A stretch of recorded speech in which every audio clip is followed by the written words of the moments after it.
Hello दोस्तों, स्वागत है फिर से आपका एक बार अपने प्यारे से परिवार विज्ञप्ति पीसीएस पर। आज क्या करेंगे हम? आज पॉलिटी का डिस्कशन करने वाले हैं, वो भी टेस्ट 3।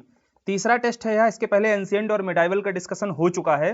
कोशिश रहेगी कि पॉलिटी में जो क्वेश्चंस हैं उसके आसपास चीजें भी आपसे डिस्कस कर दी जाएं। उससे क्या होगा ना, उससे रिलेटेड यदि प्रश्न आपके एग्जाम में बनेंगे वह भी आपके क्लियर हो जाएंगे।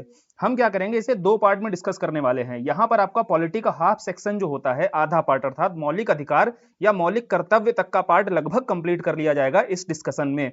फिर जो दूसरा टेस्ट डिस्कस होगा इसका, उसमें आगे का जो बचा हुआ पॉलिटी का सेक्शन होगा वह डिस्कस कर दिया जाएगा। इस बहाने इन दो टेस्ट के माध्यम से पूरा पॉलिटिक आपका कवर हो जाएगा। ठीक है, तो बढ़िया से इस डिस्कशन को सुनना और जो इर्द गिर्द चीजें बताई जाए वो भी ध्यान करना, और ध्यान के साथ अगर नोट डाउन करते चलोगे ना तो उनको रिवीजन में आपको फायदा मिलेगा, क्योंकि वही चीजें बताई जाएंगी जो एग्जाम में बार बार देखी जा रही, रिपीट हो रही हैं। शुरू करते हैं, फिर आज का पहला क्वेश्चन लेते हैं।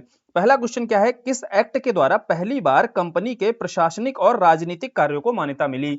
तो बताओ भाई, यह कब किया गया होगा? देखो, कंपनी में यह कार्य कब शुरू हुआ होगा? जब कंपनी के अधिकारियों या प्रशासनिक अधिकारी थे, इनके मध्य भ्रष्ट गतिविधियां ज्यादा बढ़ गईं। तो जब भ्रष्टाचार गतिविधियों में लिप्त पाए गए तो बोला गया चलो भाई फिर कंपनी के काम को थोड़ा रेगुलेट करते हैं। तो पहली बार रेगुलेशन स्टार्ट होता है 1773 के रेगुलेटिंग एक्ट से, है ना? सभी ने पढ़ रखा होगा और रिवीजन हो रहा होगा। अगला क्वेश्चन क्या है? किस अधिनियम को भारत के शासन को अच्छा बनाने वाला अधिनियम के नाम से जाना जाता है? बताओ भाई, कैसे आंसर तक जाओगे? भारत के शासन को अच्छा बनाने वाला अधिनियम, यह ब्रिटिश सरकार कब दावा करेगी? जब आपका 1857 का विद्रोह होता है और वहां पर एक ब्रिटिश शासन के विरुद्ध प्रतिक्रिया आती है। इसको रोकने के लिए या दबाने के लिए ब्रिटिश सरकार के द्वारा यह दावा किया जाएगा कि भैया अब जो हम शासन देंगे वह भारत के शासन को अच्छा बनाने वाला होगा अधिनियम। तो उस संदर्भ में आपका 1858 का जो भारत शासन अधिनियम आएगा, यह आपका इस रूप में जाना जाएगा। यहां से अब भारत का गवर्नर जनरल भारत का क्या कहलाता है? वायसराय कहलाता है। रिवाइज करते चलना चीजें। और साथ ही एक राज्य सचिव का पद आपका गठित किया जाएगा, यही जिसे आप भारत सचिव के रूप में जानते हैं, है ना? तो भारत सचिव के रूप में भी इस पद को जानते हैं, साथ ही राज्य सचिव के रूप में भी उसको बोला जाता है।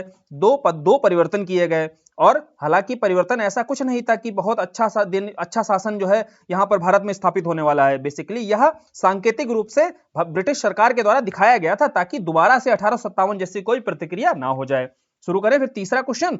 तीसरा प्रश्न है आपका, मूल संविधान के हिंदी संस्करण का सुलेखन बसंत कृष्ण वैद्य द्वारा किया गया। बताओ भाई, सही है या गलत है? देखो ध्यान से देखना, यहाँ पर कई क्वेश्चन यहाँ से बनाए जाते हैं।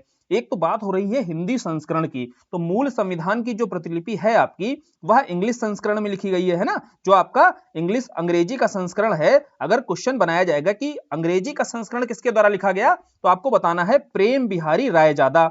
यहां लिख लेना, यह प्रश्न आपके एग्जाम में खूब बनाया जाता है। क्या नाम था इनका? प्रेम बिहारी रायजादा। दूसरा एक प्रश्न भैया यहां से बनता है मूल संविधान को लेकर के।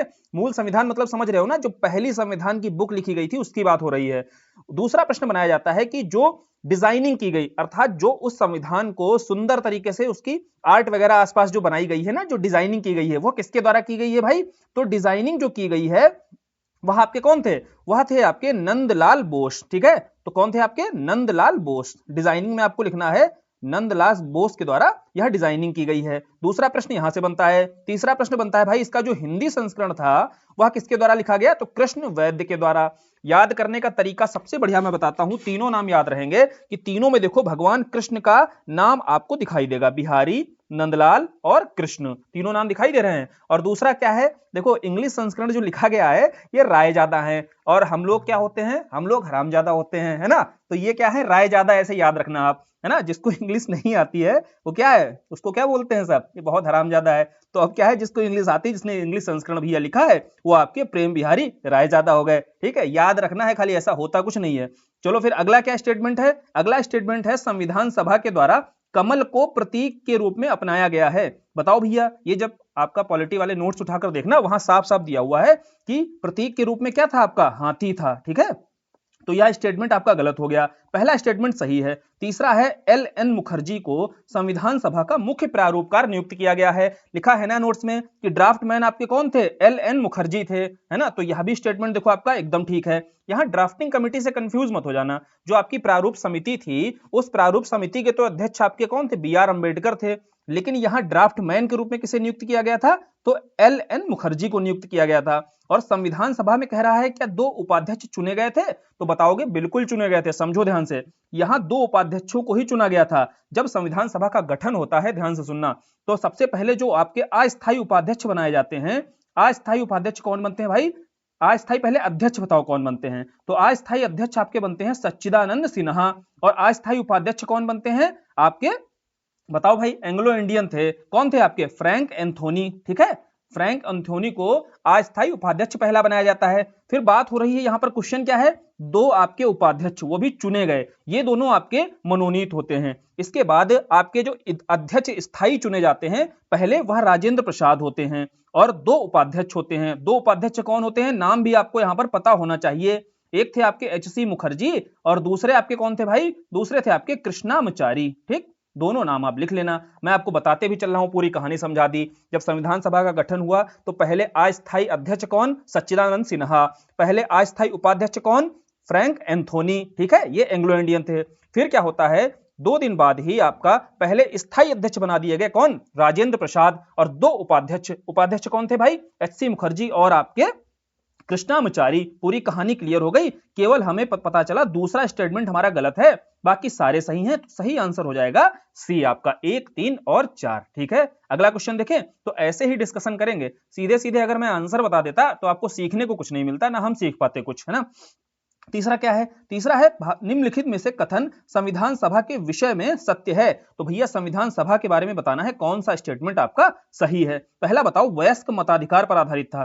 तो थोड़ा सा कॉमन सेंस लगाया करो कि उस समय तक क्या वयस्क मताधिकार पॉसिबल था? क्योंकि हमारे यहाँ ना तो साक्षरता का स्तर इतना अधिक था, ना ही हमारे यहाँ नागरिक इतना जागरूक था कि वयस्क मताधिकार के द्वारा अपने प्रतिनिधियों को चुने। तो क्या किया गया था भैया? अप्रत्यक्ष निर्वाचन के माध्यम से, यानी कि जो निर्वाचन क्षेत्र से, वहां से जो व्यक्ति थे उनको अप्रत्यक्ष तरीके से ही निर्वाचित कर लिया गया था और वही संविधान सभा के क्या होते हैं? सदस्य बन जाते हैं। तो पहला स्टेटमेंट हो जाएगा गलत, दूसरा एकदम सही है। तीसरा भैया, यह बहुदलीय संरचना थी। बिल्कुल, कई सारे दलों के लोग यहां पर शामिल थे, है ना। अगला क्या है? कई समितियों के माध्यम से। हाँ, बहुत सारी भाई समितियां हमने पढ़ी थी। तो दूसरा, तीसरा, चौथा तो एकदम सही है, पहला गलत है और हमने देख लिया भाई क्यों गलत है। तो सही आंसर क्या हो जाएगा? डी हो जाएगा। 5 नंबर क्वेश्चन देखते हैं भाई। 5 नंबर क्वेश्चन भी संविधान सभा को लेकर के है। क्या कह रहा है? जब संविधान सभा की बैठक हुई और तो अध्यक्षता किसके द्वारा की जाती थी? तो राजेंद्र प्रसाद के द्वारा की जाती थी। भैया पहले अभी हमने देखा पहले स्थायी अध्यक्ष कौन बनाए गए? बोला राजेंद्र प्रसाद बनाए गए, तो अध्यक्षता वही करेंगे। किसकी? संविधान सभा के रूप में जब बैठक होती थी। वहीं जब संविधान सभा की बैठक विधायिका के रूप में होती थी। देखो, संविधान सभा हमारी 2 रूप में बैठती थी। एक हमारी किस रूप में? संविधान सभा के रूप में। दूसरी किस रूप में? विधायिका, यानी कि कोई कानून वगैरह बनाना होता था। तो भैया जब विधायिका के रूप में बैठती थी तो उसके अध्यक्ष कौन बनते थे तब? जेवी मावलंकर। और यही जेवी मावलंकर हैं जो हमारे पहले कौन बने हैं भाई? इसीलिए लोकसभा स्पीकर बने हैं। पहले लोकसभा अध्यक्ष कौन है? जेवी मावलंकर हैं। इसीलिए देखो, ये तथ्य कठिन नहीं रहते हैं याद करने, जब आपको चीजें उसके पीछे की पता होती हैं। तो सही उत्तर क्या है? 1 और 2, चूंकि दोनों सही हैं। फिर बात आ रही है, प्रस्तावना को संविधान का परिचय पत्र कहा है। किसके द्वारा प्रस्तावना को संविधान का परिचय पत्र कहा गया है? बताइए। तो सही उत्तर है आपका पालकी वाला। बहुत बार आपके एग्जाम में पूछा जाता है कि भैया प्रस्तावना को लेकर के 2 स्टेटमेंट बहुत आते हैं। क्या? एक, संविधान का परिचय पत्र किसने कहा है, और दूसरा भैया संविधान की आत्मा। क्या पूछता है? संविधान की आत्मा, यही लिख लो, हालांकि आगे क्वेश्चन भी है। संविधान की आत्मा या संविधान की कुंजी किसने कहा है? ठाकुर भार्गव दास ने। लिख लेना, ये दोनों नाम इतनी बार रिपीट होते हैं, प्रीवियस ईयर उठाकर देख लेना, इतनी बार ये क्वेश्चन पूछे गए हैं कि संविधान की कुंजी या संविधान की आत्मा किसको? प्रस्तावना को। और संविधान की आत्मा आर्टिकल 32 को किसने कहा है? आर्टिकल 32 को संविधान की आत्मा कहा गया है भीमराव अंबेडकर के द्वारा। ठीक है, दोनों अलग अलग स्टेटमेंट है, बिल्कुल कंफ्यूज नहीं होना यहां पर। अगला क्वेश्चन देखें। अगला क्वेश्चन है आपका संविधान की उद्देशिका को लेकर, यह भी है और यहां कह रहा है कि संविधान सभा द्वारा 22 जनवरी 1947 को उद्देश्य प्रस्ताव स्वीकार किया गया। बहुत अच्छे से लाइन पढ़ा करो। बताओ भाई, उद्देशिका जो थी आपकी, इसे क्या 22 जनवरी 1947 को स्वीकार किया जाता है? बिल्कुल किया जाता है। एक प्रश्न बनता है, जो उद्देशिका प्रस्ताव लाया जाता है या उद्देश्य प्रस्ताव जिसे बोलते हो आप, यही आके जाकर के क्या बना है आपका? प्रस्तावना बना है। तो जो उद्देश्य प्रस्ताव है आपका, पूछा जाता है कि कब यह लाया गया, प्रस्तुत कब किया गया संविधान सभा में। तो हमारी जब तीसरी बैठक होती है, तीसरी बैठक आपकी कब होती है? 13 दिसंबर को, ये बैठकें तो याद हैं, शुरुआती 3 तो याद रखो, पहली है 9 दिसंबर को, दूसरी है 11 दिसंबर को, तीसरी है 13 दिसंबर को। तो 13 दिसंबर को हमारे जो पहले प्रधानमंत्री थे पंडित जवाहरलाल नेहरू, इनके द्वारा आपका उद्देश्य प्रस्ताव लाया जाता है।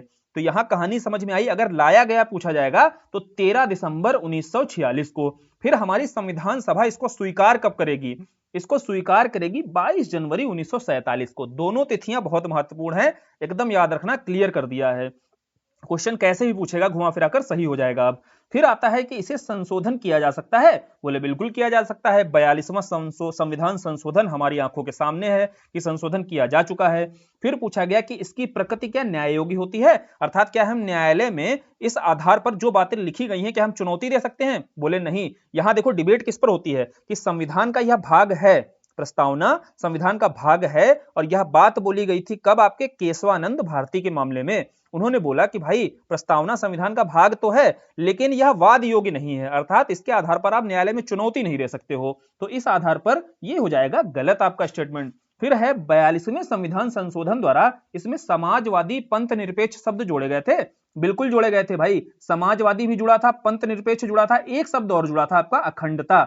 ये तीनों रट लेना एकदम, तीनों शब्द कौन से जोड़े गए थे। यहां तो क्वेश्चन सीधा दिया हुआ है, पूछता है निम्नलिखित में से कौन सा शब्द नहीं जोड़ा गया था। वहां आप कंफ्यूज जाते हो जब आपको यह तैयार नहीं होता है। तो कौन से 3 शब्द थे? समाजवाद, पंथ निरपेक्षता और अखंडता। तो भाई यहां पर तीसरा स्टेटमेंट गलत है, बाकी सारे सही हैं। तो आपका 1, 2 और 4 इसका सही उत्तर हो जाएगा। आगे बढ़े अगले क्वेश्चन पर। अगला क्वेश्चन देखो क्या दिया हुआ है। अगला प्रश्न है आपका राज्यों के गठन को लेकर के, और इन राज्यों के गठन को लेकर के कलानुक्रम बताना है। यह प्रश्न बहुत ज्यादा आता है। तो यहां भैया हमारे पास ज्ञान क्या होना चाहिए? ज्ञान होना चाहिए वर्षों का। कुछ राज्यों के बारे में मैं आपको बता रहा हूं, उनके वर्ष आपको याद रखने हैं, क्योंकि जैसे ही उनके कुछ राज्यों के ही वर्ष में बताऊंगा और वो आपके एग्जाम में बहुत रिपीट होते हैं, हम लोगों को वो एग्जाम में देखो दिख जाएंगे। कैसे? समझो, शुरुआत से देखते हैं। सबसे पहले स्टेट जो आपका रिकॉग्निशन, जो राज्य पुनर्गठन आयोग था, राज्य पुनर्गठन आयोग के बाद से, है ना, आप जानते हो ना, राज्य पुनर्गठन आयोग में, एक सेकंड, हाँ, राज्य पुनर्गठन आयोग 1956 का, इसके बाद से आपके 14 आपके क्या बने? स्टेट बने, और 6 आपके यूटी बने। ये तो कहानी आपको पता है, और यह आपसे पूछता भी नहीं एग्जाम में, पूछेगा भी तो सबको पता रहता है। फिर कुछ नए राज्यों का गठन होता है इसके बाद से, ठीक है। इसके बाद से कुछ नए राज्यों का जो गठन हुआ, तो हम 1960 से देखो कहानी को अपनी शुरू करेंगे। 1960 में क्या होता है आपका? पंजाब और हरियाणा, सॉरी देखो गलती हो गई, क्या होता है आपका 1960 में आपका मुंबई या बंबई जिसे और गुजरात, इन 2 राज्यों का गठन होता है। ये 2 नए राज्य हमें बन मिले, कब मिले? 1960 में मिले। फिर 3 साल का गैप करना है और 1963 में पहुंचना है। तो 1963 में हमारा नागालैंड आ जाएगा, ठीक है, ध्यान से सुनना। 1963 में नागालैंड आ जाएगा, और फिर 3 साल आगे बढ़ेंगे तो 1966 में आपका पंजाब और हरियाणा आ जाएगा। ये जितने बताए जा रहे हैं इन पर बहुत ध्यान देना, और यही आपके एग्जाम में देखो रिपीट होते रहते हैं कई बार। फिर आपका 1975 में क्या आएगा भैया? मिजोरम आ जाएगा, मिजोरम रहेगा। फिर 1987 की बात रहेगी, वहां पर आपको, सॉरी 1975 में आपका सिक्किम रहेगा, है ना, 1975 में सिक्किम, जहां पर हम 35वां और 36वां संविधान संशोधन भी देखते हैं। और फिर 1987 में आपका मिजोरम रहेगा, ठीक है। तो यह कुछ ऐसे राज्य हैं जो आपके एग्जाम में कई बार रिपीट होते हैं। तो 1960 का हमें याद रखना है। 1960 में कौन था भाई? मुंबई और आपका बंबई और गुजरात था। फिर आपका 1963 में 3 साल के गैप पे नागालैंड, और फिर 3 साल के गैप पे आपका पंजाब और हरियाणा। ये बहुत बार रिपीट होते हैं, कलानुक्रम में भी आएगा अगर इनके वर्ष पता होंगे। जैसे नागालैंड का देखो हमें 1963 वर्ष पता है, मणिपुर का भाई हमें वर्ष क्या है? 1987 है, और मिजोरम में क्या है आपका? मिजोरम में देखो आपका वर्ष है 1987। मणिपुर का क्या है भाई? मणिपुर का देखिए वर्ष 1972 है। ये चाहे याद कर लेना, मान लो हमें मणिपुर भाई नहीं पता था, ठीक है, बाकी का तो पता है। हरियाणा का क्या है? हरियाणा का है आपका 1966। तो इस आधार पर भी आप देखो क्रम लगा सकते हो। 1 4 2 आपको दिखा कहीं? तो 1 4 2 हमें 2 जगह दिख रहा है यहां, हालांकि हमें क्या है, मणिपुर का भी पता होना चाहिए था 1972, ठीक। तो इसका सही उत्तर क्या हो जाएगा? 1 4 3 2, सी इसका सही उत्तर है। केवल कौन से याद रखने हैं? जो आपको मुख्य मुख्य बताए गए। जैसे 1960 वाला आपको मुंबई और गुजरात याद रखना है, 63 वाला नागालैंड याद रखना है, 66 वाला आपको पंजाब हरियाणा याद रखना है, और आपका 87 वाला मिजोरम याद रखना है, 75 वाला सिक्किम याद रहता है। चूंकि 2 संविधान संशोधन है, बाद में इसको राज्य के रूप में हमने शामिल किया था, ठीक। अगला देखें, अगला क्वेश्चन। चलो भाई अगला क्वेश्चन क्या है? एक सेकंड। अगला प्रश्न है आपका, नीचे दिए गए कथन है जिसमें से बताना है कि कथन कारण वाला क्वेश्चन है। तो राज्य 6 से 15 साल के सभी बच्चों को निःशुल्क और अनिवार्य शिक्षा प्रदान करता है। बताओ भाई 6 से 15 साल है क्या? बोलो यही गलती पकड़ में आ गई, 6 से 14 साल की बात की गई है हमारे संविधान में। फिर बात है, एक प्रजातांत्रिक समाज में शिक्षा का अधिकार मानवाधिकार के रूप में विकास की आधार की व्याख्या के लिए अपरिहार्य है। ठीक है भाई, बाकी एक जब गलत पकड़ में आ जाता है ना तो हम आंसर तक यहाँ बहुत इजीली पहुंच जाते हैं, क्योंकि एक ही ऐसा ऑप्शन है जहां एक गलत है और बी हमें नहीं भी आ रहा होता, तब भी आंसर हम क्या करते हैं, सही मार देते हैं, इसका गलत हो नहीं सकता है। फिर चलिए, पूछ रहा है कौन सा सुमेलित नहीं है। बताओ भाई इसमें कौन सा सुमेलित नहीं है। आर्टिकल 22, आर्टिकल 22 के बारे में आपको पता होना चाहिए। आर्टिकल 22 किससे संबंधित है भाई? यहां आ गए हम, व्यक्ति की गिरफ्तारी एवं निरोध से संबंधित है। ये तो एकदम सही बात है ना। आर्टिकल 24, आर्टिकल 24 आपका मानव दुर्व्यापार और बालाश्रम। तो यहां देखो गड़बड़ करता है, कहां 23 और 24। फंडामेंटल राइट सारे तो आपको याद ही होंगे, लेकिन 23 और 24 में बिल्कुल कंफ्यूज नहीं होना है। आर्टिकल 23 क्या है आपका? Human trafficking and forced labour, यानी कि जो बालात श्रम की बात की जा रही है या मानव दुर्व्यापार, ह्यूमन ट्रैफिकिंग जिसे बोलते हैं, या फोर्स्ड लेबर, इनकी बात करता है आर्टिकल 23। और आर्टिकल जो 24 है यह आपका बाल श्रम की बात करता है, यानी कि चाइल्ड लेबर की बात करता है आर्टिकल 24। और यहां उसने 24 में दे रखे हैं 23 वाले प्रावधान, तो भैया यही सुमेलित नहीं है। बाकी आर्टिकल 26 धार्मिक कार्यों के प्रबंधन की स्वतंत्रता, बिल्कुल ठीक है। आर्टिकल 21 प्राण एवं दैहिक स्वतंत्रता, ये भी सही है। तो हमें अपना आंसर मिल गया, और उसका एक्सप्लेनेशन भी 23 और 24 में कंफ्यूजन नहीं रखना है, बिल्कुल क्लियर रहना है यहां पर। ठीक, कौन सा अधिकार केवल भारतीय नागरिकों को प्राप्त है, विदेशियों को नहीं? देखो भैया यहां से क्वेश्चन आपका श्योर बात है बनता है। आपको एक गाना बता रहा हूं, याद रखना है, 15, 16, 19, 29, 30। ठीक, बिल्कुल एकदम गाने की तरह याद कर लो इसको। नींद में भी कोई पूछे ना भैया कौन से हैं जो केवल, ये क्या है, ओनली सिटीजन, यानी कि जो भारत का सिटीजन है, ये फंडामेंटल राइट केवल उनके लिए हैं। कौन से? 15, 16, 19, 29, 30। गाना बना लो इसका, 15, 16, 19, 29, 30। ठीक, कहीं पर भी आएगा क्वेश्चन फंडामेंटल राइट को लेकर के कि कौन से अधिकार नागरिकों को हैं, कौन से अधिकार नागरिकों को नहीं प्राप्त हैं, बिल्कुल नींद में भी इसको याद रखना है, 15, 16, 19, 29, 30। ठीक है, कई बार आएगा, देखना क्वेश्चन और कैसे हमेशा सही होगा, कभी गलत नहीं करोगे अब ये। तो अभिव्यक्ति की स्वतंत्रता, देखो भाई 19 हो गया, सामने तुरंत लिख लेना, अभी आंसर पा जाएंगे हम। और विधि के समक्ष समता की बात की जाएगी भैया, तो आप बताओ भैया, ये तो ठीक है। प्राण दैहिक 21 हो जाएगा आपका। अल्पसंख्यकों को लेकर के देखो कोई भी होगा, 29 या 30 ही होगा ना ये, तो हालांकि ये 30 है। ठीक, अब देखो समझते हैं यहां पर, यहां क्वेश्चन पूछा गया है कि केवल भारतीय नागरिकों को ही प्राप्त है। कौन से हैं आपके? 15, 16, 19, 29, 30। तो हमें ना तो 15, 16 मिला, 19 मिल गया और 30 मिल गया, तो 1 और 4 इसमें आपका सही उत्तर है। यही आपके क्या हो जाएंगे भैया, यही आपके केवल नागरिकों को प्राप्त हैं। बताओ इस गाने से देखो कितने भी क्वेश्चन यहां से बनाए जाएंगे, सारे सही होंगे। ठीक है, तो गाना जैसा याद कर लेना, एकदम नींद में भी पूछे क्या बताना है, 15, 16, 19, 29, 30। ये क्या है, केवल सिटीजन को है। इसके अलावा भारतीय नागरिकों और विदेशी नागरिकों सभी के लिए फंडामेंटल राइट्स आपके आ जाते हैं, इसके अलावा जितने भी फंडामेंटल राइट हैं आपके हैं।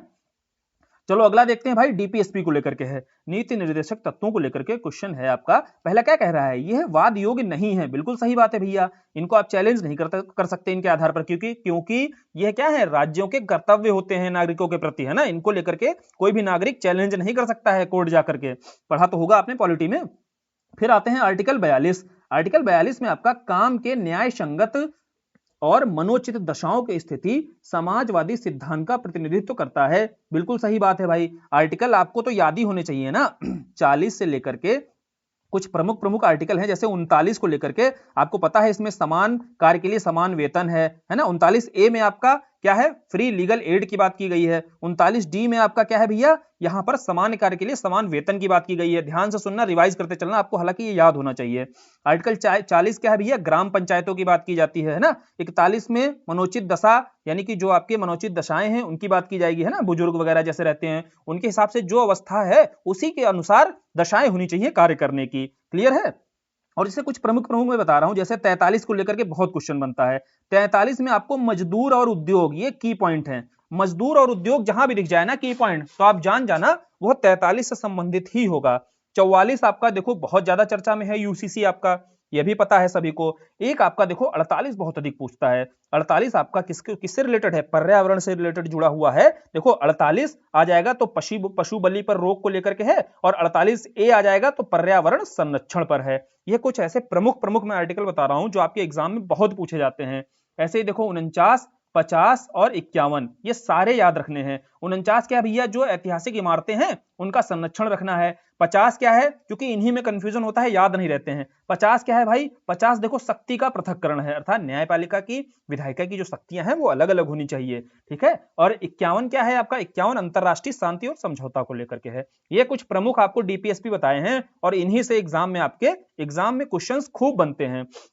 चलो फिर 42 तो एकदम सही दिया हुआ है। 43 क्या कह रहा है? 43 कह रहा है ग्रामीण क्षेत्रों में कुटीर उद्योग। बताया था ना, मजदूर और उद्योग, ये कुटीर उद्योग की बात हो ना तो समझ जाना 43 में बात की गई होगी। यह भी एकदम सही स्टेटमेंट है। 48 ए आ गया, देखो पर्यावरण के संरक्षण को लेकर के है, यह भी एकदम सही स्टेटमेंट है। की पॉइंट उठाया करो, कोई आर्टिकल याद करना है उसका की पॉइंट दिमाग में रखना। अभी देखो और चीजें बताऊंगा की पॉइंट को लेकर के, उससे कंफ्यूज नहीं हो गए आप, है ना, आर्टिकल्स को लेकर के। तो चारों ही स्टेटमेंट क्या हो जाएंगे? एकदम सही हो जाएंगे। अगला क्या है भाई? अगला है आर्टिकल 40। बताओ आर्टिकल 40 क्या है? ग्राम पंचायतों का गठन है। आर्टिकल 44 क्या है भाई? आर्टिकल 44 आपका यूसीसी है, बहुत चर्चा में है ये तो। 39 का ए देखो आ गया। 39 का ए क्या है भाई?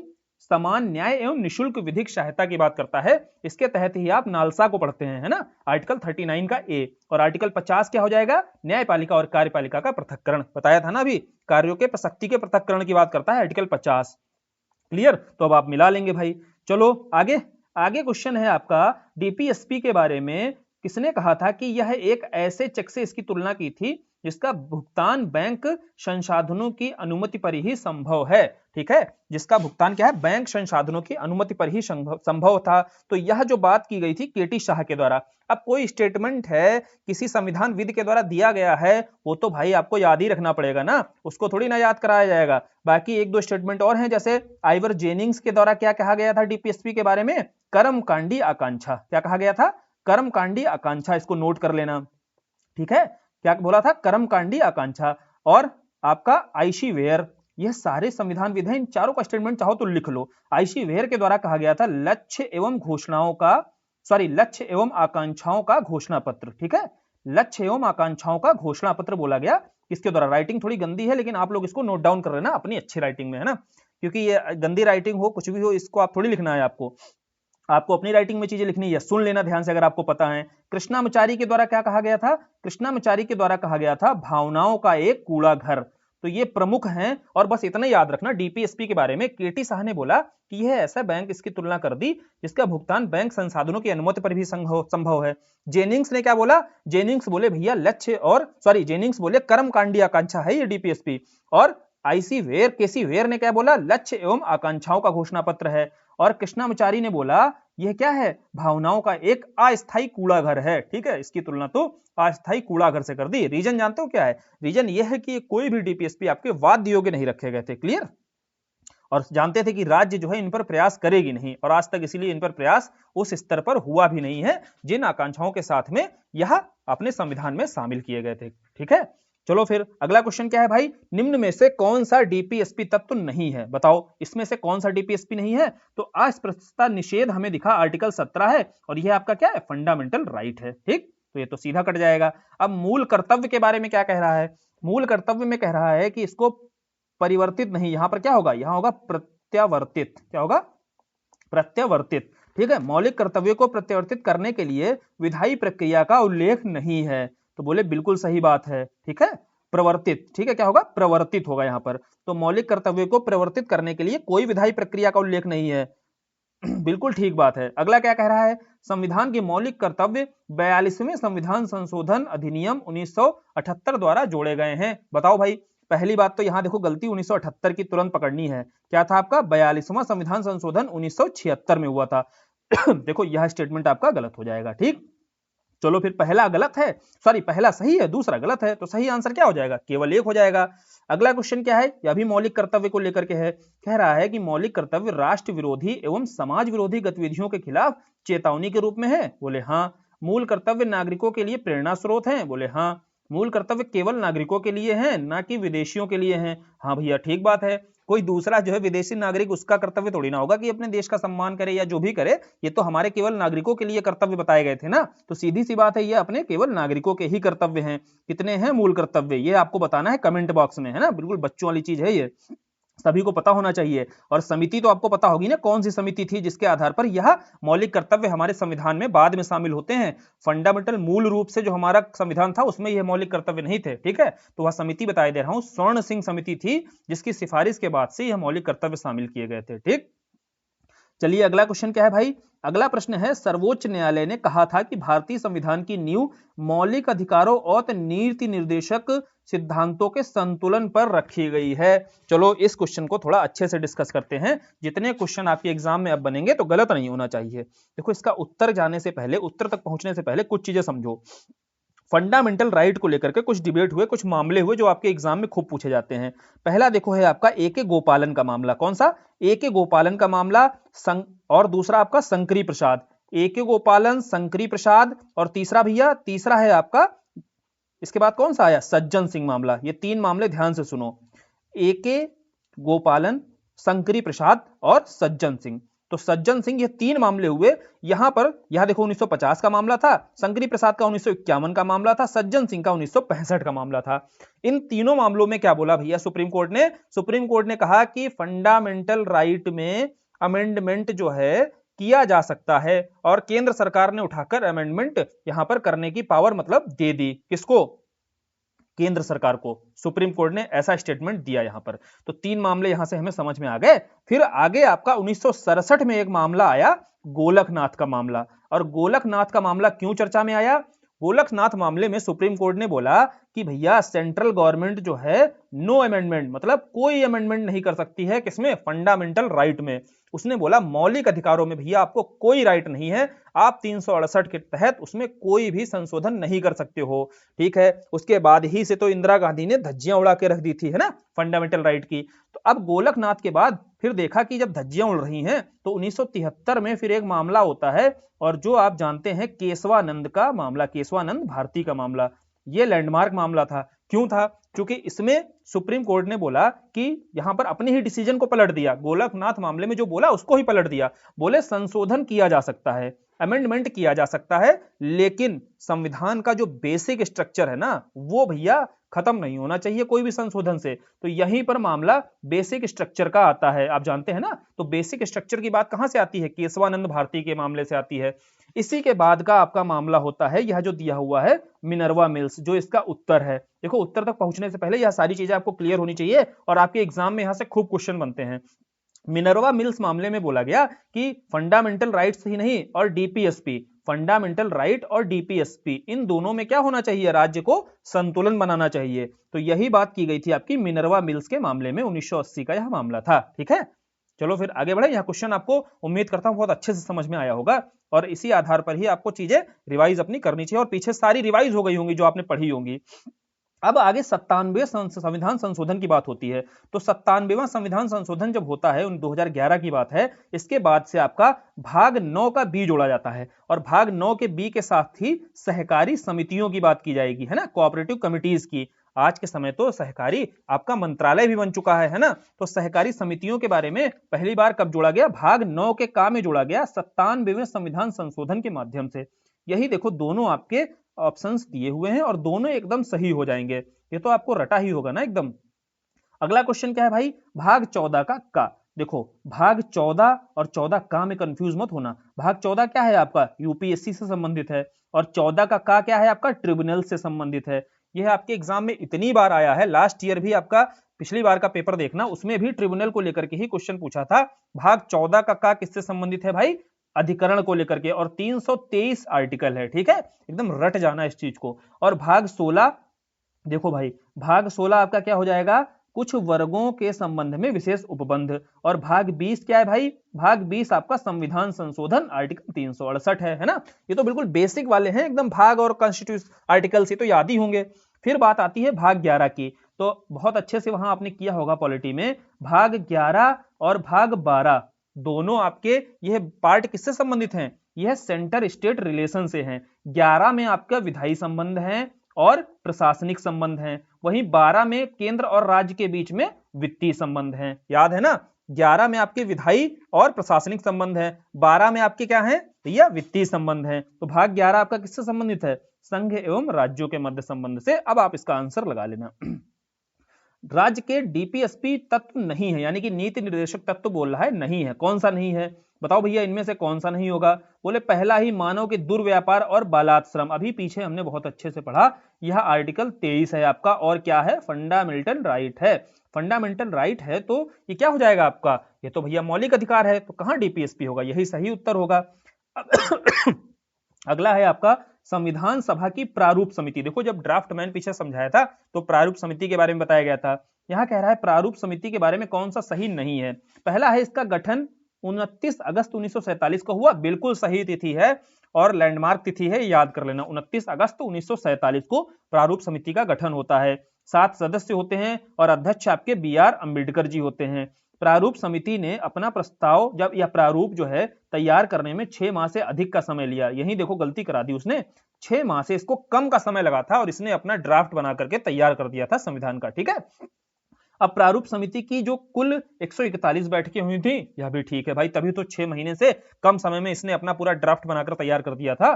तो सी आपका गलत है, 6 महीने से अधिक नहीं, 6 महीने से कम में। ठीक, संविधान सभा का पहला स्थायी उपाध्यक्ष किसे चुना गया, लो पीछे डिस्कस क्यों किया गया था। पहला क्या कह रहा है, स्थायी उपाध्यक्ष। पहला स्थायी अगर पूछा जाए आपसे, अध्यक्ष कौन था तो राजेंद्र प्रसाद थे, और स्थायी उपाध्यक्ष कौन बनाए गए थे, HC मुखर्जी। इसके साथ आपके कृष्णामचारी भी थे। 2 आपके उपाध्यक्ष चुने गए थे। ठीक है, और अगर निर्वाचित पूछा जाएगा, अस्थायी हो जाएगा, तो अस्थायी कौन थे पहले, बोले सच्चिदानंद सिन्हा थे। और उपाध्यक्ष कौन थे, बोले फ्रेंड एंथोनी थे। डिस्कस किया था ना पीछे हमने, और बहुत अच्छे से डिस्कस किया था, नोट्स में भी दिया है। ठीक है, ये याद भी रखना। फिर आते हैं अनुच्छेद 1 पर। अनुच्छेद 1 में कह रहा है भारत का उल्लेख राज्यों के संघ के रूप में किया गया है। जिसका अभिप्राय क्या होता है भाई, जिसका अभिप्राय कह रहा है भारत संघ राज्यों के बीच हुए समझौते का परिणाम है, बिल्कुल नहीं। अगर भारत संघ राज्यों के बीच हुए समझौते का परिणाम होगा तो राज्य तो कभी भी चाहेंगे मुंह उठा के चल देंगे, है ना, ऐसा तो है नहीं, अमेरिका जैसा तो है नहीं। बोले बिल्कुल ठीक है, तो यह स्टेटमेंट क्या हो जाएगा, गलत हो जाएगा। किसी भी राज्य को संघ से अलग होने का अधिकार नहीं है। हाँ, यही तो बात है हमारे यहाँ। तो दूसरा क्या है, एकदम सही है। 25 नंबर क्या है, कौन सी विशेषता भारतीय संसदीय प्रणाली की नहीं है, बताओ भाई इसमें से कौन सी विशेषता आपको दिखाई देगी जो हमारी जो संसदात्मक व्यवस्था है उसकी नहीं दिखाई देगी। वास्तविक नाम मात्र कार्यपालिका की अवस्थिति, ये बताओ, बिल्कुल ठीक बात है। ये तो हमारा वास्तविक जो आपका व नाम मात्र दोनों कार्यपालिका की उपस्थिति है। वास्तविक प्रमुख कौन होता है, मान लो हम संसद के स्तर पर करते हैं तो वास्तविक प्रमुख आपका PM रहता है ना, और जो नाम मात्र का प्रमुख कौन रहता है, बोले प्रेसिडेंट रहता है। क्लियर है, तो यह तो स्टेटमेंट एकदम सही है भाई। विधायिका में मंत्रियों की सदस्यता, हाँ यह भी ठीक है भाई।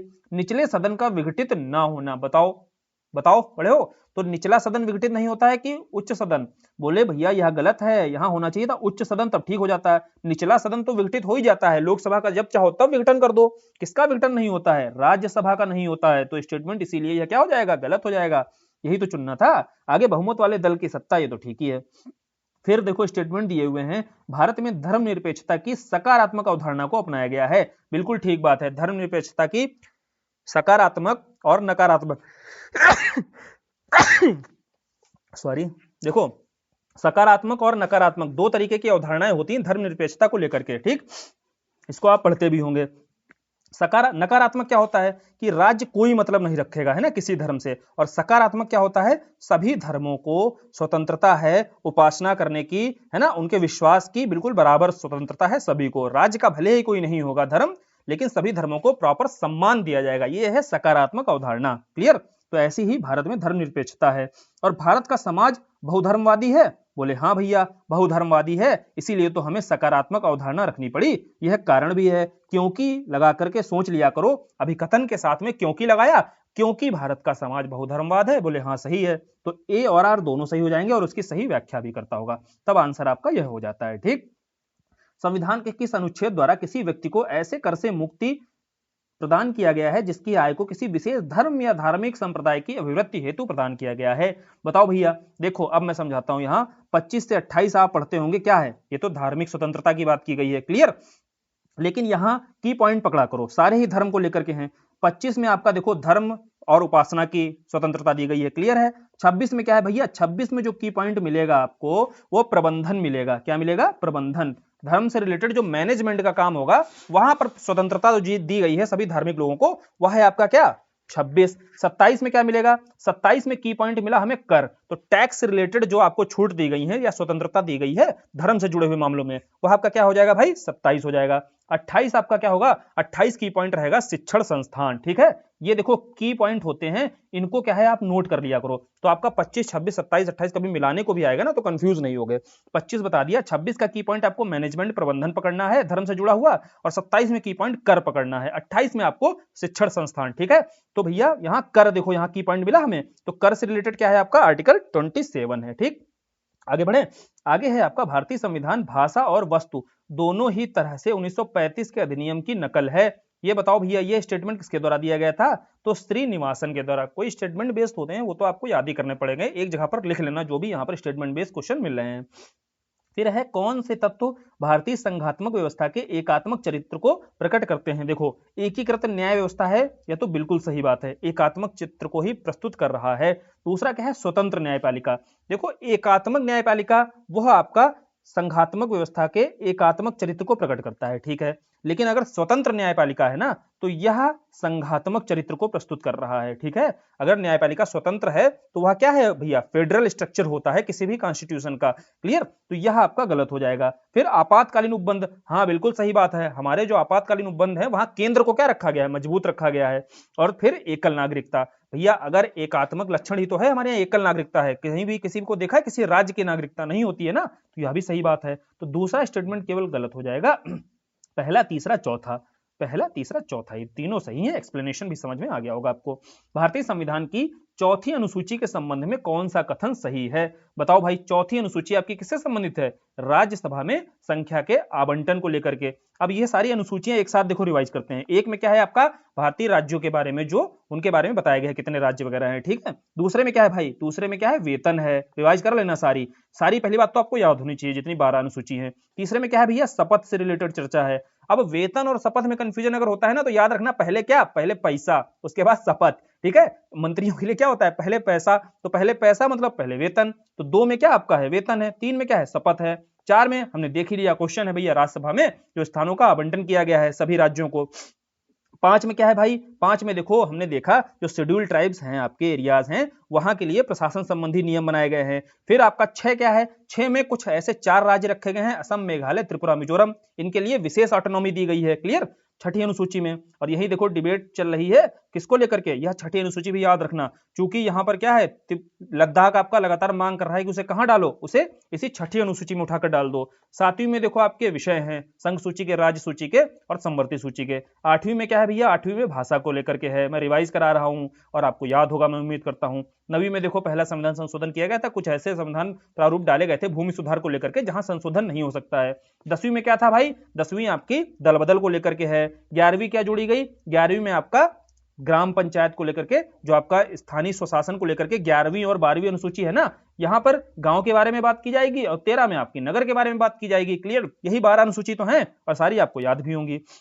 अगला क्वेश्चन देखते हैं, तो व्यक्ति की अनुकूल भावनाओं अनुकूल अवस्थाओं में कार्य करने हेतु राज्य का प्रयास, पहला क्वेश्चन है। ठीक है, पहला। दूसरा है समान कार्य हेतु समान वेतन, समान न्याय एवं, ये देखो रिपीट हो रही है। अब यार ये बताओ, न्याय और निःशुल्क नालसा की बात किसमें की गई थी? आर्टिकल 39 के ए में की गई थी बात। दूसरा क्या है भाई? दूसरी बात, दूसरा है आपका प्रबंधन में कर्मचारी, तो कर्मचारी मैंने बताया कहीं भी दिखे 43 आपको मारना है। ठीक है, और नालसा की बात की जाएगी तो आपका 39 का ए हो जाएगा, और 39 का डी भी आपको बताया था, समान कार्य के लिए समान वेतन हो जाएगा। और आपका 41 क्या हो जाएगा भैया? अनुकूल अवस्थाएं, जो वृद्ध वगैरह रहते हैं उनके अनुकूल ही दशाएं करने का राज्य सरकार को प्रयास करना चाहिए। सारे देखो रिपीट हुए हैं, पीछे भी ये आ चुका है। नागरिक संशोधन विधेयक 2019 इसकी बात की गई, तो इसको लेकर के इस पर विचार करना है। यह 10 जनवरी 2020 को 2019 नागरिक संशोधन अधिनियम 2019 लागू हुआ। क्लियर बात है भाई, 2020 से ही लागू हुआ है। इसके द्वारा अफगानिस्तान, बांग्लादेश, पाकिस्तान, नेपाल, श्रीलंका के उत्पीड़ित जो अल्पसंख्यक थे उन समूहों को नागरिकता प्रदान की गई। बताओ ये सही बात है क्या? बिल्कुल गलत है, क्योंकि यहाँ पर नेपाल और श्रीलंका नहीं है। कौन कौन से 3 देश हैं? अफगानिस्तान है, बांग्लादेश है, पाकिस्तान है। यहाँ जो उत्पीड़न हो रहा है अल्पसंख्यकों को लेकर के, उन्हें नागरिकता देने की बात की जा रही है। क्लियर? दूसरा स्टेटमेंट गलत है, पहला सही है, तो सही बताना है, तो केवल एक सही हो जाएगा। निम्न में से कौन सी विशेषता मूल अधिकारों की नहीं है? बताओ भाई, मूल अधिकारों की कौन सी विशेषता नहीं है? पहला क्या है? मूल अधिकार सरकार के एक पक्षी निर्णय के विरुद्ध उपलब्ध हैं। बिल्कुल ठीक है। इसमें से कुछ नकारात्मक विशेषताओं वाले भी हैं भाई। ये असीमित नहीं है लेकिन वाद्य योग्य हैं। ठीक है, असीमित बिल्कुल नहीं है लेकिन वाद्य योग्य होते हैं। डीपीएसपी की तरह थोड़ी ना है कि वाद्य योग्य नहीं है, ये होते हैं वाद्य योग्य। सभी मूल अधिकार नागरिकों तथा विदेशियों दोनों को उपलब्ध हैं। बोले नहीं, यही सभी तो गलत दे दिया। यहाँ 15, 16, 19, 29, 30 ये तो गाना है मेरे पास। क्या है? ये केवल नागरिकों के लिए है। ठीक है, तो ये गाना याद कर लेना, बहुत जगह काम आएगा। तो इस आधार पर ये गलत हो जाएगा। फिर आते हैं 106वें संविधान संशोधन पर। 106वां संविधान संशोधन हमने करंट में पढ़ा था, जिसे मोदी जी के द्वारा क्या कहा गया था? नारी वंदन। ठीक है, अधिनियम। तो 106वें में यहाँ क्वेश्चन क्या है? कह रहा है कौन सा गलत बताना है। तो गलत बताओ कौन सा है?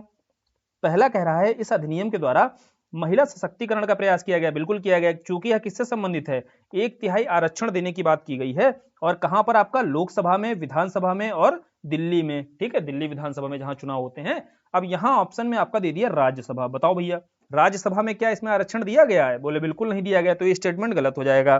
फिर अगला अगला क्या है स्टेटमेंट? यह संशोधन अधिनियम 2029 में लागू होगा। आप बताओगे भाई 24 मत कर देना, क्यों? 24 तो वैसे भी नहीं होगा, क्योंकि परिसीमन आयोग आपका कब तक है? 2026 तक है। तो 2026 के बाद अगले चुनाव कब होंगे? 2029 में होंगे। तो 2029 में जब दोबारा से परिसीमन अब गठित होगा, अब जो सीटों का बंटवारा होगा उसमें 1/3 आरक्षण महिलाओं के लिए भी दिया जाएगा, लोकसभा में, विधानसभा में, दिल्ली विधानसभा के चुनाव में। ठीक है, तो यहाँ 2029 एकदम ठीक है। राष्ट्रपति ने 29 सितंबर 2023 को अधिनियम मंजूरी दी थी। हाँ भाई दी थी। तो कौन सा यहाँ गलत है? बोले केवल बी वाला गलत है। अब 105वां संविधान संशोधन अगर आ गया है, सॉरी 106वां, तो 105वां भी पता होना चाहिए भाई। ओबीसी को लेकर के 105वां आपका था, और वो भी क्या था कि राष्ट्रपति को नहीं जो पावर दी गई थी कि राष्ट्रपति ही तय करता है किसी भी राज्य में ओबीसी की जो लिस्ट निकालता है, यह राइट किसके पास रहेगा? राष्ट्रपति के पास ही रहेगा। 104वां अगर पूछूं तो 104वां आपका SC ST को जो रिजर्वेशन दिया गया है ना, जो उनकी सीटों का संरक्षण है। ठीक है, तो वह आगे भी रहेगा, अनवरत बना रहेगा। और 103 अगर पूछा जाए तो ईडब्ल्यूएस का जो प्रावधान आया था 10% आरक्षण। और 102, देखो 102 आपका किससे संबंधित था? यह national commission for backward class, जो ओबीसी का लेकर के जो आपका नेशनल कमीशन है, राष्ट्रीय आयोग है, उसको भी संवैधानिक रूप से मान्यता दी गई थी। और यह 102वें संविधान संशोधन से जुड़ा हुआ है। 101 संविधान संशोधन जीएसटी है, लास्ट ईयर देखो एग्जाम में आया था। तो ये सारे संविधान संशोधन आपके लिए जरूरी हो जाते हैं, नोट डाउन कर लेना। 101, 102, 103, 104 और 105, 106। ठीक, ये सारे एक जगह लिख लेना, सारे बता दिए आपको। 35 क्या कह रहा है भाई? डीपीएसपी को लेकर के कौन सा अनुच्छेद 42वें संविधान संशोधन अधिनियम द्वारा नहीं जोड़ा गया? तो कौन कौन से जोड़े गए ये पता होना चाहिए, लिख लेना। 42वें द्वारा देखो आपका 39 का ए जोड़ा गया है, फिर आपका 43 का ए भी जोड़ा गया, और फिर 48 का ए भी जोड़ा गया। 39 का ए देखो फ्री लीगल एड की बात करता है। 43 का ए जानते हैं आप, कामगारों के लिए, मजदूरों के लिए है। ठीक है, उनके लिए न्यायोचित दशाएं हैं। और 48 का ए आपका पर्यावरण संरक्षण को लेकर के है। यह तीनों अनुच्छेद देखो जोड़े जाएंगे, ए, बी और सी जो ऑप्शन है, लेकिन 38 का ए नहीं जोड़ा गया। क्लियर? फिर आगे बढ़ते हैं, मौलिक अधिकार कौन सा नहीं है? पहला देखो आर्टिकल 14, यह तो मौलिक अधिकार है। धर्म को लेकर के स्वतंत्रता, यह भी मौलिक अधिकार है। उपाधियों का अंत देखो, यह भी मौलिक अधिकार है। समान कार्य के लिए समान वेतन, या तो भाई 39 का डी है, और ये है आपका डीपीएसपी, ये तो गलत है। तो चलो आंसर तो हमें पता है और उसके आर्टिकल्स भी पता है। फिर अगला क्वेश्चन मौलिक कर्तव्यों को लेकर के है, और इसमें कौन सा सम्मिलित नहीं है? तो देश की रक्षा करना राष्ट्र की सेवा है भाई। सार्वजनिक संपत्ति को सुरक्षित रखना एवं हिंसा से दूर रहना, यह भी एकदम सही है। तीसरा क्या है? आयकर अदा करना। बताओ भाई, यह क्या आपका मौलिक कर्तव्य है आयकर अदा करना? बिल्कुल नहीं है। तो यही देखो, बाकी वैज्ञानिक मनोदशा और खोज की भावना, सारे जितने मौलिक कर्तव्य हैं ना आपके 11 के 11, सब एक जगह लिस्ट बना लेना और लिखकर उनको एक बार पढ़ लेना, सरसरी निगाहों से गुजार देना, क्योंकि यह क्वेश्चन आपका खूब बनाए जाते हैं इस तरीके के। फिर समान नागरिक संहिता, छोटे परिवार का मानदंड, समान कार्य के लिए समान वेतन, प्राथमिक स्तर पर मातृभाषा में शिक्षा देना। कह रहा है इसमें से डीपीएसपी सिद्धांत में कौन से सम्मिलित हैं? बताओ। पहला वाला जो समान नागरिक संहिता, आर्टिकल तुरंत आपको याद आ जाना चाहिए, आर्टिकल 44 या तो है भाई डीपीएसपी में, बोले है पहला वाला। दूसरा छोटे परिवार का मानदंड, कहीं पर है ऐसा आर्टिकल? परिवार नियोजन को लेकर के कोई आर्टिकल नहीं है, तो यह हो जाएगा आपका गलत। समान कार्य के लिए समान वेतन, भैया 39 का डी। और प्राथमिक स्तर पर मातृभाषा में शिक्षा, बोले नहीं है। क्या है? अनिवार्य और निशुल्क शिक्षा तो है हमारे डीपीएसपी में, लेकिन मातृभाषा में शिक्षा देना चाहिए, जिसकी गांधी जी वकालत करते थे, करते रहे, लेकिन इसको डीपीएसपी में शामिल नहीं किया गया। ठीक है, तो यह भी गलत हो जाएगा। दूसरा और चौथा गलत है। सही आपका कौन सा है भाई? सही आपका पहला और तीसरा हो जाएगा। तो इसका सही उत्तर क्या हो जाएगा? आपका सी हो जाएगा। आगे देखें अगला क्वेश्चन, आगे बढ़ते हैं, एक सेकंड। अगला क्वेश्चन है आपका, भारत को, स्टेटमेंट पहले पढ़ना है, भारत को विभक्त राज्यों का अविभाज्य संघ कहा गया है। बताइए, विभक्त राज्यों का अविभाज्य संघ कहा जाता है क्या? बोले हाँ भाई, राज्यों का विभाजन तो हो सकता है, लेकिन संघ का विभाजन नहीं हो सकता है। ठीक, ये एकदम सही बात है। और संविधान द्वारा राज्यों के अस्तित्व को गारंटी प्रदान नहीं की गई है। बोले क्योंकि लगाकर देखो, बिल्कुल सही हो रहा है, क्योंकि भारत के संविधान के द्वारा राज्यों के अस्तित्व को कोई गारंटी नहीं दी गई है। जब चाहेगा केंद्र दो राज्यों को उठा करके एक बना देगा, एक राज्य से दो राज्य बना देगा, और हुआ भी है ऐसा, है ना। तो ये एकदम सही है और व्याख्या भी करता है कारण। आगे बढ़ते हैं, तो राष्ट्रगान, देखो सूचियां मिलानी है, उसमें राष्ट्रगान को लेकर के क्या है आपका, यह मिलाना है। देखो 22 जुलाई 1947 से, क्यों? क्योंकि राष्ट्रगान को 22 जुलाई 1947 को संविधान सभा के द्वारा स्वीकृत किया जाता है। सॉरी, देखो गड़बड़ कर दिया मैंने, राष्ट्रगान को नहीं, राष्ट्रगान को 24 जनवरी 1950 को, राष्ट्र ध्वज को 22 जुलाई 1947 को। देखो कैसे याद रखोगे, राष्ट्रीय ध्वज जो आपका होता था, पहले क्या होता था, पहले हमारे राष्ट्रीय ध्वज पर चरखे का निशान हुआ करता था, है ना। चरखे के निशान के बाद से फिर यह जो अशोक स्तंभ से जो हमारा चक्र आया है, इसको शामिल किया गया था। कब? 22 जुलाई 1947 को। और राष्ट्रीय गान और राष्ट्रीय गीत, इन दोनों को ही आपका संविधान लागू होने के 2 दिन पहले, लागू कब हुआ संविधान पूरी तरीके से? 26 जनवरी 1950 को। 2 दिन पहले 24 जनवरी 1950 को राष्ट्रीय गान और राष्ट्रीय गीत को स्वीकृत किया जाता है। यह तीनों तिथियां इंपॉर्टेंट हैं, खूब एग्जाम में यह आती रहती हैं। प्रांतीय संविधान समिति के अध्यक्ष कौन थे भाई? तो प्रांतीय संविधान समिति के अध्यक्ष आपके सरदार वल्लभ भाई पटेल थे। यह प्रांतीय शब्द जहां दिखे पटेल के पास चले जाना, संघीय शब्द जहां दिखे वहां नेहरू जी के पास चले जाना, मैक्सिमम केसेस में। और प्रारूप समिति, देखो इससे जुड़े हुए के.एम. मुंशी जी भी थे, हालांकि 7 सदस्य थे, उनमें से एक के.एम. मुंशी भी थे। तो चलो अब आप इसको मिलाते रहना। आंसर क्या है इसका? निम्न में से किस मामले में सर्वोच्च न्यायालय ने व्यवस्था दी कि मौलिक अधिकारों को लोकोत्तर या अपरिवर्तनीय स्थान प्राप्त है? बताओ भाई, यह किसमें कहा गया था? मौलिक अधिकारों को लोकोत्तर तथा अपरिवर्तनीय स्थान, मतलब मौलिक अधिकारों में कोई संशोधन नहीं किया जा सकता। पीछे डिटेल से क्यों समझाया? गोलकनाथ मामले में कहा गया था, और गोलकनाथ मामले को ही तो पलट दिया था केशवानंद में कि भैया अपरिवर्तनीय नहीं है, परिवर्तन हो सकता है, संशोधन किया जा सकता है, लेकिन बेसिक स्ट्रक्चर नहीं खराब होना चाहिए। ठीक, केशवानंद भारती मामला, इसके बारे में पूछ रहा है कि इस मामले में सर्वोच्च न्यायालय ने व्यवस्था दी कि संसद मौलिक अधिकारों को सीमित कर सकती है अथवा किसी अधिकार को वापस ले सकती है। बोले हाँ ठीक है, इतना राइट रहेगा। सर्वोच्च न्यायालय ने एक नया सिद्धांत संविधान की मूल संरचना, बेसिक स्ट्रक्चर तब से गाए जा रहे हैं ना, ये तो एकदम सही हो जाएंगे दोनों। अब आता है कौन संविधान की मूल संरचना के अंतर्गत आता है। देखो जब संविधान की मौलिक संरचना की व्याख्या की गई, वहां कुछ एक लिस्ट बनाकर दे दी गई, मैं लिस्ट दे दूंगा आपको, वह लिस्ट देख लेना कि उन चीजों को केशवानंद भारतीवाद के समय बेसिक स्ट्रक्चर के अंतर्गत माना था। उसमें देखो संविधान की सर्वोच्चता भी थी, संघीय स्वरूप भी था, न्यायिक समीक्षा, स्वतंत्र और निष्पक्ष चुनाव, ये सारे आपके बेसिक स्ट्रक्चर में आते थे। और अभी आगे करके बोला सुप्रीम कोर्ट ने कि यह धीरे धीरे हम क्या करेंगे, अपडेट करते रहेंगे, है ना, क्या क्या बेसिक स्ट्रक्चर है। चलो फिर ये सारे ही सही हैं आपके। आगे अपडेट किया भी, जैसे संघवाद को भी क्या बोला, बोला संघवाद भी क्या है, और पंथ निरपेक्षता, ये खूब क्वेश्चन आपके एग्जाम में पूछता है, संघवाद और पंथ निरपेक्षता, इसे भी बोला सुप्रीम कोर्ट ने कि यह भी भारत के संविधान का क्या है, मौलिक संरचना है। और इसका वाद पूछा जाता है, इसका वाद था आपका बोम्मई मामला। कौन सा मामला था? एसआर बोम्मई मामला, आता है ना आपके एग्जाम में। तो एसआर बोम्मई मामले में भी बताया था ना, संघवाद को जो आपका फेडरल स्ट्रक्चर है और आपका पंथ निरपेक्षता है, ये दोनों भी आपके बेसिक स्ट्रक्चर के अंतर्गत ही माने जाएंगे। ठीक, कानून के समक्ष समानता, बताओ भाई कानून के समक्ष समानता, तो ब्रिटिश जो कानून थे उन्हीं की ही तो देन है। और हम जानते भी हैं कि जो 1935 का अधिनियम है, यहां से 70% भाग हमने अपने संविधान में शामिल कर लिया है, इसके 70% एरिया जितना भी है वो यहीं से शामिल किया गया है। ठीक, अब निम्न में से कौन सा उद्देश्य भारत के संविधान की उद्देशिका में शामिल नहीं है, समझते हैं। यहाँ पर देखो, विचार की स्वतंत्रता, अभिव्यक्ति की स्वतंत्रता, विश्वास की स्वतंत्रता, ये तीनों सही हैं। आर्थिक स्वतंत्रता, बोले यह गलत है। क्यों गलत है, यहाँ सुन लो ध्यान से, सारी चीजें पूछी जाती हैं। जैसे तीन तरीके के न्याय हैं हमारे प्रस्तावना में। प्रस्तावना तो आपको याद ही होनी चाहिए, हम भारत के लोग है ना, भारत को संपूर्ण प्रभुता संपन्न जो भी है आप पूरी याद कर लेना, लेकिन यहाँ की पॉइंट निकालो। जैसे तीन न्याय हैं जो आपके, वो तीन न्याय कौन कौन से हैं? पहला है आपका सामाजिक, दूसरा है आपका आर्थिक, तीसरा है आपका राजनीतिक। ये तीन प्रमुख न्याय हैं जिनकी चर्चा की गई है, और क्वेश्चन यहां से कई तरीके से पूछता है। निम्नलिखित में से कौन सा न्याय नहीं है, कितने प्रकार के न्यायों का उल्लेख किया गया है, रिपीट देखना कितने क्वेश्चन किए हैं ऐसे। स्वतंत्रता फिर पूछी जाए कितनी है, तो बोले स्वतंत्रता है आपकी 5। कौन सी? विचार, अभिव्यक्ति, विश्वास, उपासना, धर्म। ठीक है, विचार, अभिव्यक्ति, विश्वास, कौन सी नहीं यहां पर लिखी है? धर्म और उपासना। जाकर प्रस्तावना पढ़ना, वहां क्लियर दिया हुआ है यहाँ।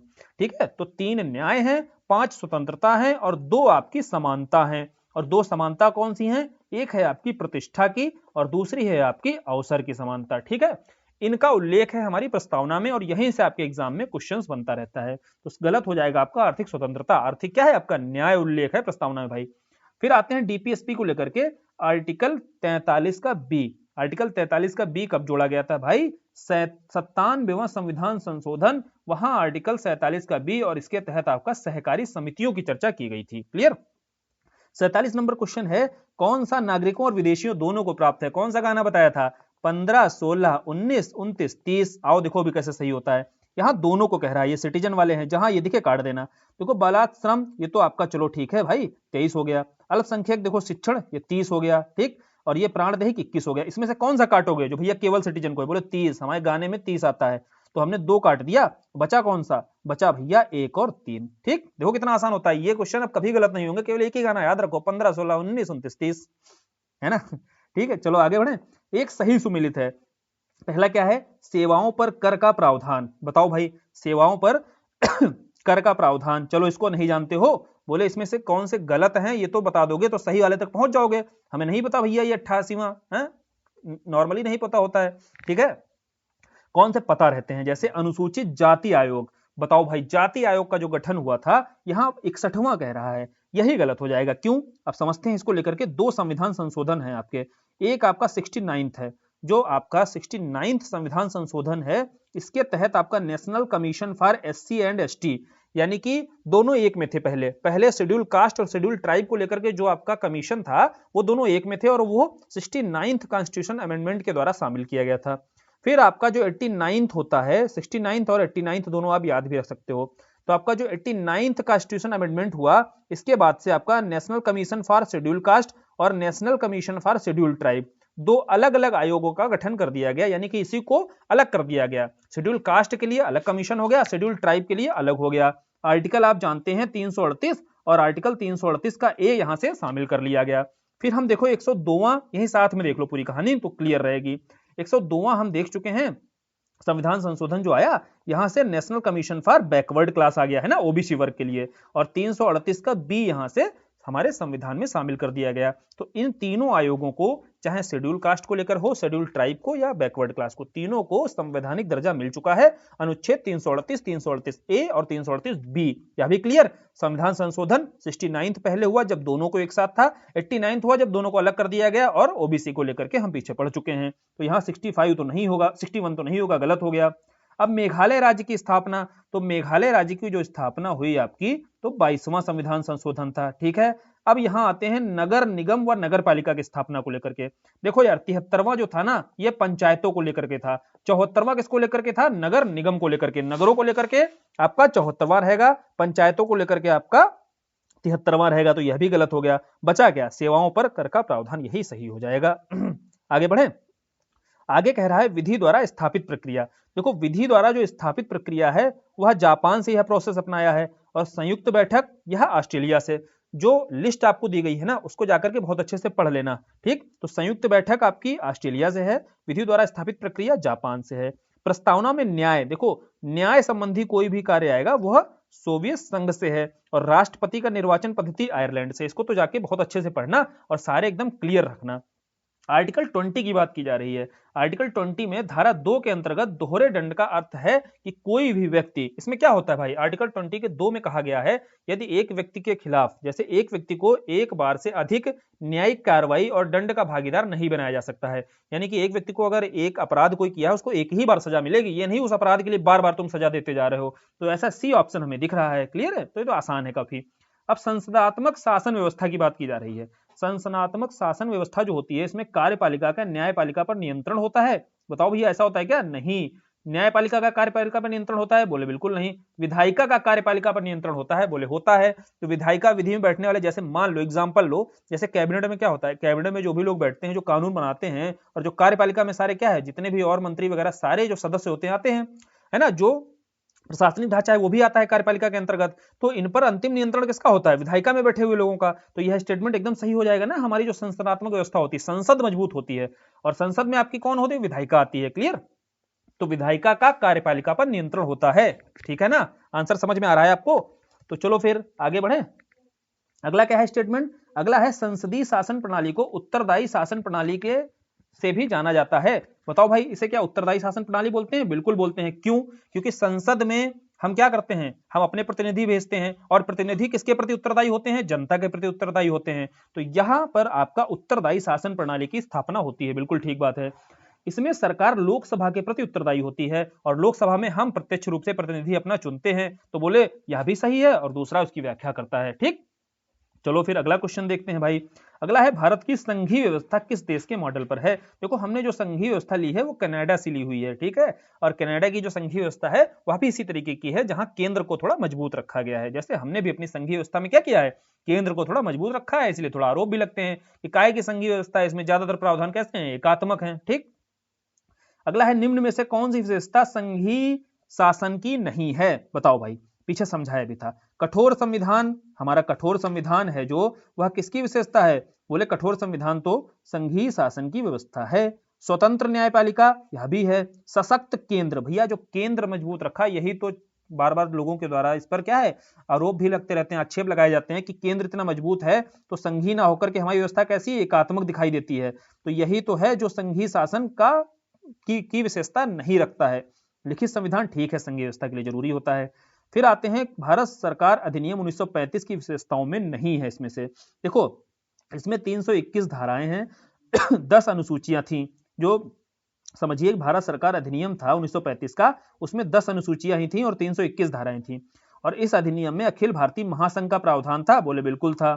फिर अवशिष्ट जो शक्तियां थी या अवशिष्ट विषय थे वो प्रांतीय विधायिका को आवंटित किए गए थे? नहीं भाई, अवशिष्ट जो शक्तियां थी, अवशिष्ट विषय थे, अवशिष्ट जानते हो ना, जैसे मान लो हमने संघ सूची बनाई, राज्य सूची बनाई, समवर्ती सूची बनाई, इसमें कुछ विषय दिए है ना, विषय शामिल किए। जैसे वहां पर हमने 97 विषय दिए जो 100 हो गए, फिर 61 विषय वहां पर रह गए, है ना। इस तरीके से हमने विषयों का आवंटन किया है। अब अवशिष्ट वो होते हैं जो हम विषयों का आवंटन इन तीनों सूचियों में नहीं कर पाए।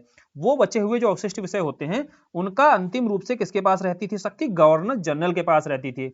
अभी के समय वह शक्ति किसके पास है? बोले अभी के समय में वह शक्तियां केंद्र सरकार के पास है। ठीक, तो यही देखो सी गलत हो जाएगा। यहां प्रांतीय विधायिका को ना देकर के किसके पास ये शक्तियां थी? गवर्नर जनरल के पास में थी। क्लियर है?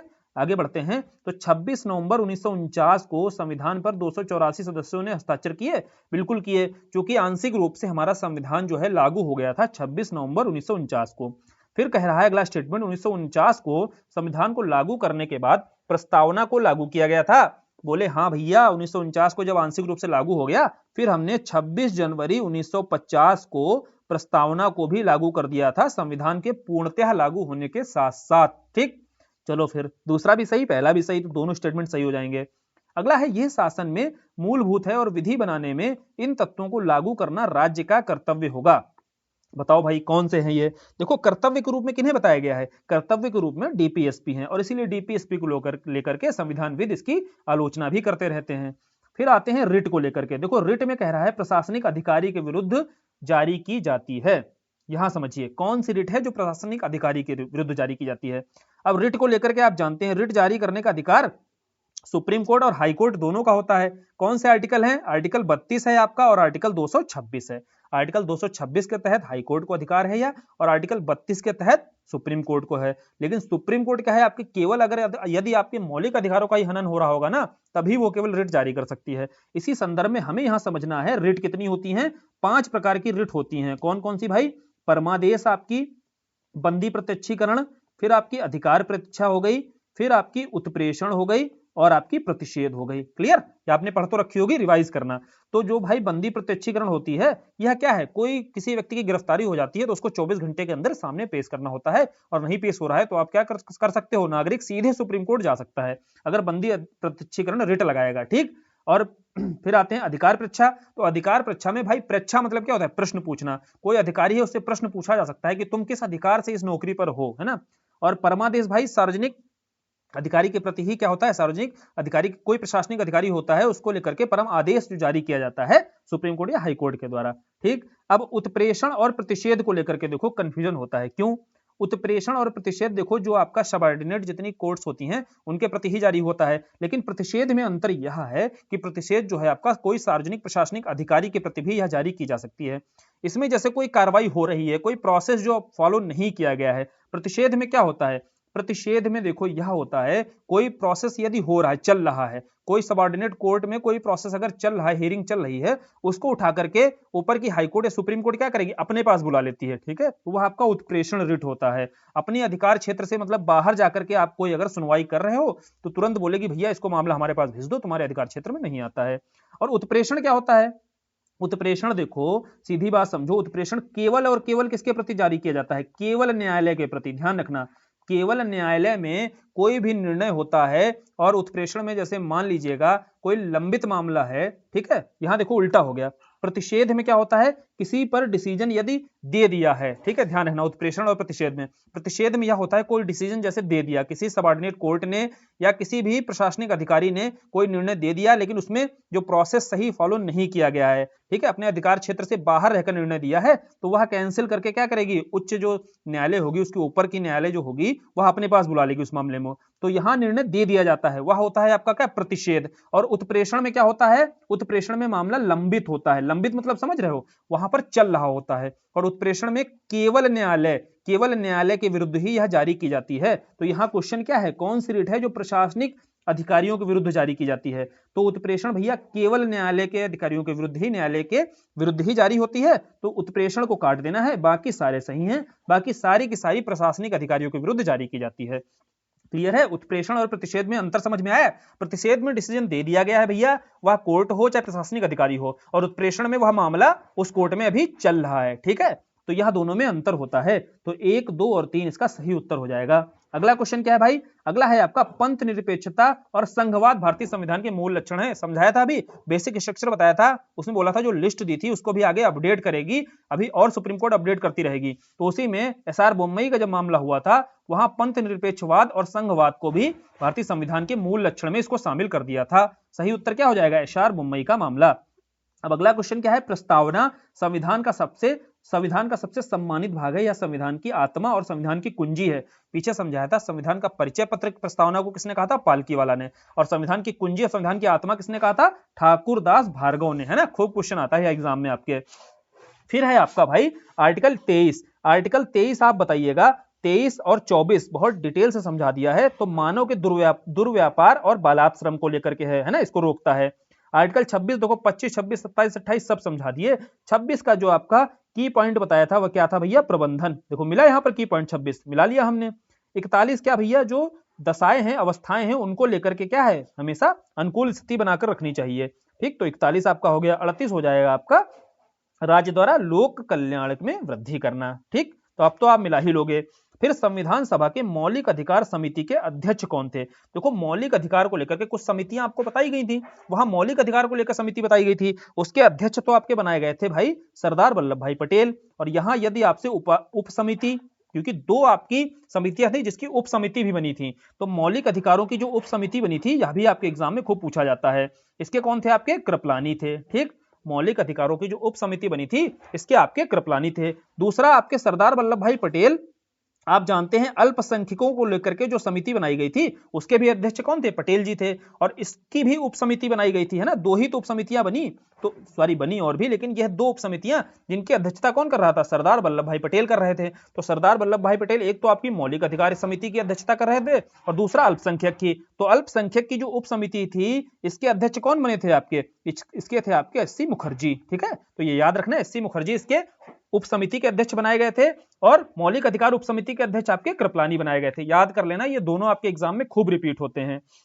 फिर भारत की संसदीय प्रणाली एवं ब्रिटेन की संसदीय प्रणाली में अंतर बताना है क्या है। देखो, भारत की संसदीय प्रणाली में नामित और वास्तविक कार्यपालिका होती है, समझ लिया हमने। शैडो कैबिनेट नहीं होती है। शैडो कैबिनेट जो है ब्रिटेन की प्रमुख विशेषता है भाई, क्योंकि ब्रिटेन जो सरकार है वहां पर शैडो कैबिनेट, जानते हो, जो विपक्ष की सरकार होती है इसके समरूप ही यह संचालित होती है। और वहां जो विपक्ष के जितने मंत्री होते हैं वह एक कैबिनेट होती है सरकार की, और अपोजिट में बैठते हैं आपके शैडो कैबिनेट के रूप में। तो यह एक तरीके से समझिए बहुत ही लोकतांत्रिक व्यवस्था होती है, जो अपने यहाँ पर नहीं, अपने यहाँ विपक्ष की कितनी वैल्यू है ना। तो उसी तरीके से समझ लो, यहाँ शैडो कैबिनेट जैसी व्यवस्था नहीं है अपने यहाँ पर।